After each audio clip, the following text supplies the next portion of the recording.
News 18 India. बड़ी खबर आई दिल्ली से। किसानों के दिल्ली कूच से पहले पुलिस ने दिल्ली की घेरेबंदी कर दी। अलग अलग राज्यों से लगने वाली दिल्ली के सभी बॉर्डर पर पहरा बढ़ा दिया गया। 12 मार्च तक पूरी दिल्ली में धारा 144 लगा दी गई। दिल्ली पुलिस ने गाजीपुर बॉर्डर, टिकरी बॉर्डर, सिंघू बॉर्डर और शंभू बॉर्डर को छावनी में तब्दील कर दिया। बॉर्डर पर नजर रखने के लिए ड्रोन कैमरे तक तैनात कर दिए गए। अलग अलग किसान संगठनों ने न्यूनतम समर्थन मूल्य समेत खेती से जुड़ी कई दूसरी मांगों को लेकर दिल्ली घेरने की तैयारी कर ली है। 2020 में भी किसानों ने करीब 1 साल तक दिल्ली के अलग अलग बॉर्डर पर धरना प्रदर्शन किया था और करीब 1 साल बाद वो वहां से हटे थे। एक बार फिर किसानों ने ऐलान किया है कि केंद्र सरकार पर दबाव बनाने के लिए वो दिल्ली को घेरेंगे। लेकिन किसानों के दिल्ली कूच को रोकने के लिए पुलिस ने बैरिकेड लगाने के साथ सड़क पर लोहे की कीलें बिछा दी। दिल्ली में दाखिल होने वाले रास्तों पर भारी संख्या में पुलिस और अर्धसैनिक बल के जवानों को तैनात कर दिया गया। दिल्ली और हरियाणा के बीच सिंघू बॉर्डर पर तो 4 फीट ऊंची दीवार बना दी गई और सड़क पर बिछाने के लिए खास तरह की लोहे की बड़ी बड़ी पट्टियां मंगवा ली गई। इन पट्टियों में पहले से ही नुकीली कीलों को वेल्डिंग के जरिए जोड़ दिया गया था। ये बैरिकेड तो होगा ही, लेकिन ये जो कील बैरिकेडिंग जिसे कहते हैं वो भी कर दी जाएगी, जिससे कि अगर आप किसी भी गाड़ी से आगे बढ़ रहे हैं तो आप वहीं पर रुक जाएं। लोहे की नुकीली पट्टियों के अलावा पुलिस ने सिंघू बॉर्डर पर भारी मात्रा में कटीले तार भी मंगवा लिए। ड्रोन से बनाए गए वीडियो में सिंघू बॉर्डर पर किसानों को रोकने के लिए की गई 3 लेयर की बैरिकेडिंग दिखाई दी। सबसे पहले सीमेंट के बैरिकेड और उसके बाद लोहे के बैरिकेड रखे हुए दिखाई दिए। उनके ऊपर कटीली तार भी रखी नजर आई। इसके बाद सबसे आखिर में बड़े बड़े कंटेनरों को एक कतार में रख दिया गया। किसान अपने ट्रैक्टरों से इन कंटेनरों को हटा न दें, इसका भी इंतजाम कर दिया गया।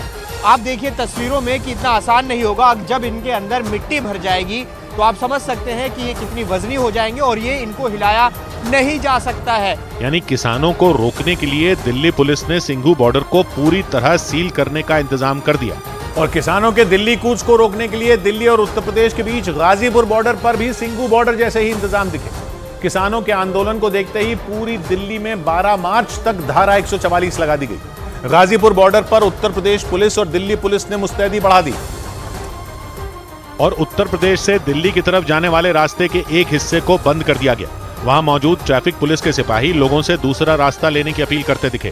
गाजीपुर बॉर्डर पर इस तरह से ये ट्रैफिक डाइवर्ट किया गया है। कुछ लोग हैं जो डाइवर्ट होते हुए रास्ता भी पूछ रहे हैं। गाजीपुर बॉर्डर पर पुलिस के साथ भारी संख्या में रैपिड एक्शन फोर्स के जवान भी मुस्तैद दिखाई दिए। ऐसा लगा जैसे वहां रैपिड एक्शन फोर्स की कोई छावनी हो।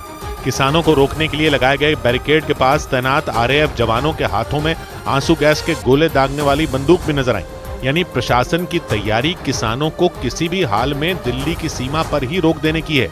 खबरों के मुताबिक उत्तर प्रदेश, हरियाणा और पंजाब के अलावा मध्य प्रदेश और उत्तराखंड से भी कुछ किसान दिल्ली कूच की तैयारी में हैं। लेकिन किसान संगठन दिल्ली में एंट्री न ले सकें, इसके लिए राजधानी को पहले ही किसी अभेद्य किले में तब्दील कर दिया गया। क्योंकि पुलिस प्रशासन को इस बात की आशंका है कि अगर किसानों के संगठन दिल्ली में घुसे तो हंगामा बढ़ सकता है। हरियाणा और पंजाब के बीच शंभू बॉर्डर पर भी पुलिस ने पहरा बढ़ा दिया। लेकिन किसानों को रोकने के लिए की गई पुलिस की मॉक ड्रिल के दौरान हालात बिगड़ गए और अफरा तफरी मच गई। क्योंकि किसानों को रोकने के लिए की गई बैरिकेडिंग के पास पुलिस ने आंसू गैस के गोले दाग दिए। पुलिस की तरफ से छोड़े गए आंसू गैस के गोलों की वजह से वहां तेज धमाके जैसी आवाजें सुनाई दी। इसके बाद वहां भगदड़ जैसे हालात हो गए। वहां मौजूद लोग इधर उधर भागते दिखाई दिए। थोड़ी ही देर में वहां चारों तरफ सफेद धुआं फैल गया। वहां खड़ी मीडिया कर्मियों की गाड़ियों के पास भी सफेद धुआं उठता दिखाई दिया। इसके बाद पुलिस की एक टीम वाटर कैनन की मदद से पानी छिड़कती नजर आई। पुलिस ने इस मॉक ड्रिल की जानकारी पहले ही दे दी थी, लेकिन इसके बाद भी धमाके की आवाज सुनते ही अफरा तफरी मच गई। हरियाणा की तरफ से किसान दिल्ली में दाखिल न हो सकें, इसके लिए शंभू बॉर्डर को बैरिकेड और पुलिस के जवानों से पाट दिया गया।